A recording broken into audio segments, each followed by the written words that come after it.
लगातार खबरों के लिए बेल आइकन दबाइए। हमारे साथ जुड़े रहने के लिए न्यूज़ 29 इंडिया को सब्सक्राइब कीजिए। नमस्कार, स्वागत है आपका न्यूज़ 29 इंडिया में। मैं हूं आपके साथ कविता पांडे।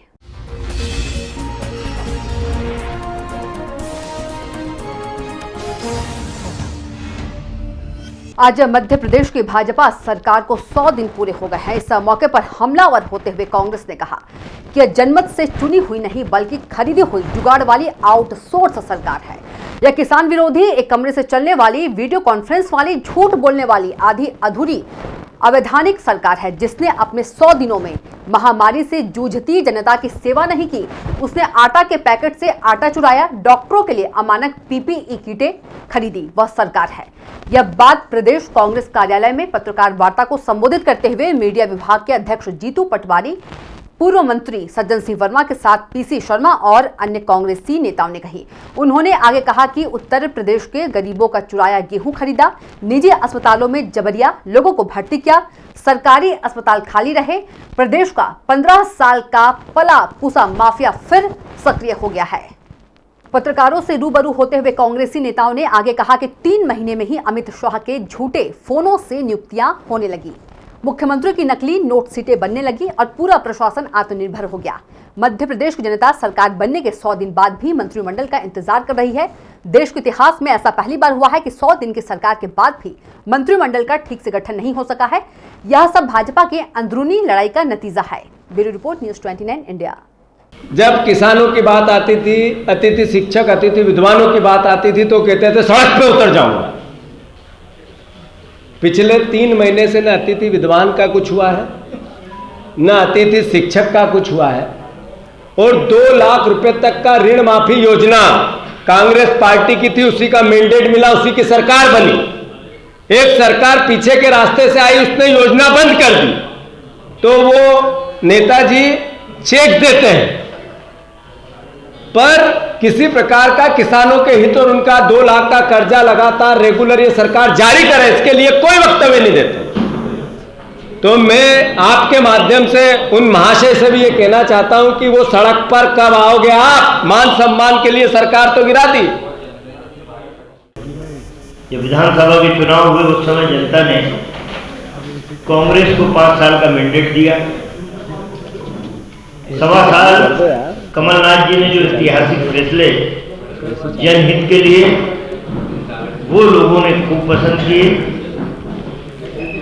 घृणा का बीज पहली बार मध्य प्रदेश की राजनीति में यदि उसका बीजारोपण किसी ने किया है तो भारतीय जनता पार्टी ने किया। मानव तस्करी, विधायकों की खरीद फरोख्त, विधायकों की खरीद फरोख्त करके सरकारों का गिराना, ये परंपरा कभी मध्य प्रदेश की पवित्र धरती पर राजनीति में नहीं है।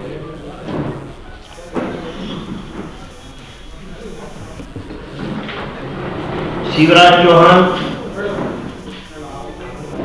आपने उनका चेहरा पहले भी देखा है और आज भी आप देख रहे हैं।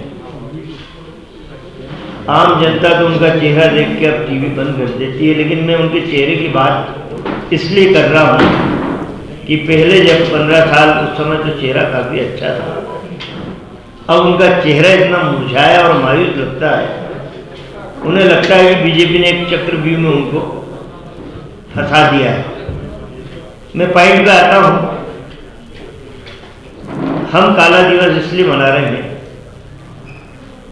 कि लोकतंत्र की पीठ में छुरा होगा भारतीय जनता पार्टी ने, संविधान को घायल किया भारतीय जनता पार्टी ने।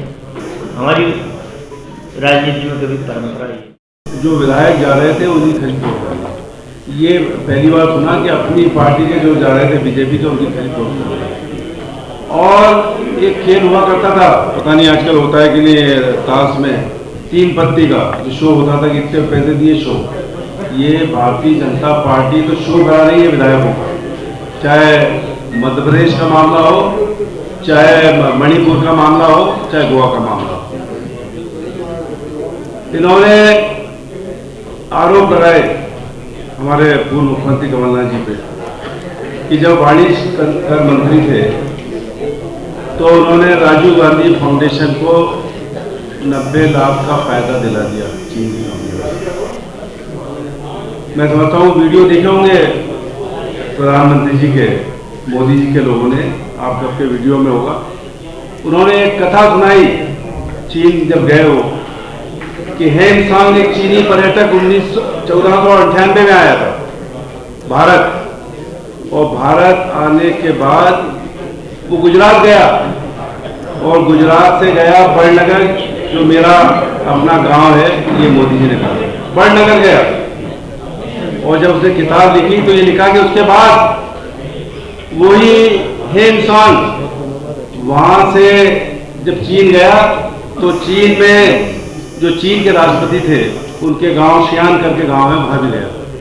तो बोले जब मैं मिला। तो आप देखते रहिए न्यूज़ 29 इंडिया, एक देश सारे प्रदेश।